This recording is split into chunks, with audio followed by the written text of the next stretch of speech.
closing the door to provide privacy for my patient, performing hand hygiene, no trip, no fall hazard noted, safe approach. Hello, I'm Nurse Clay. How are you doing today? Oh, no, so I'm not that bad. Been sick na. Okay, I'm sorry about that. Before I proceed, can I please check your ID band? Thank you. Can you please tell me your full name and date of birth? Mary Relay, date of birth 14/10/1982. Your N number is 1448576. Do you have any allergies? No.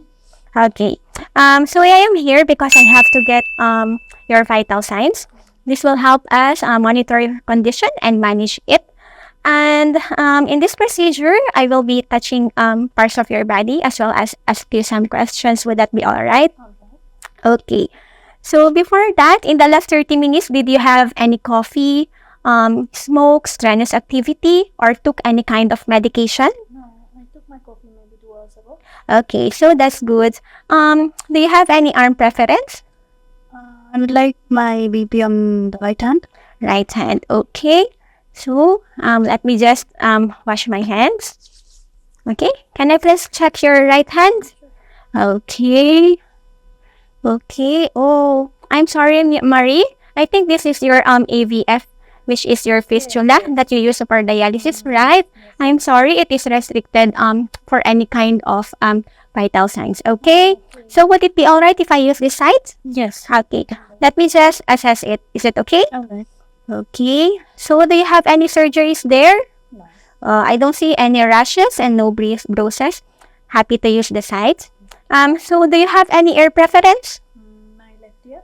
Left ear. Okay. Would it be all right if I check it? Yeah. Okay. Thank you so much for that. I'll just check it. I don't see any redness and no cerumen. Do you have ear pain? No. Okay. So I would also check your nails. Thank you. Okay. No fake nails and no nail polish. Thank you so much for that. Let me just gather my articles, and if you need anything, here is the call bell. Okay. Okay. Thank you so much for that. Okay. Performing hand hygiene. I'm going to sanitize my tray. And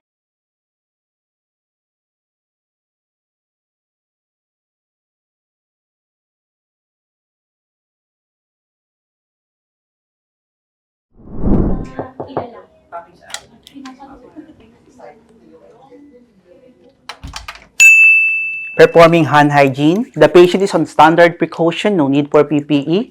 Good day! I'm Ariel, your nurse for today. How are you doing?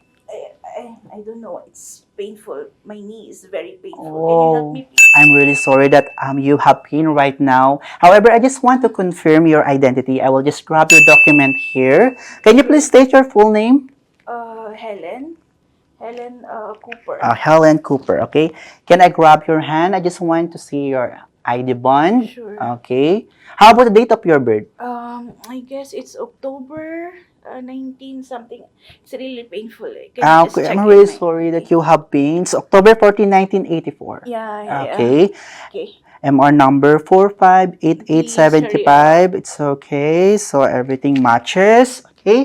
The wheels are on. Everything is okay. There's no environmental hazard. Okay. You mentioned a while ago that you have pain. Yes. Okay. Yes.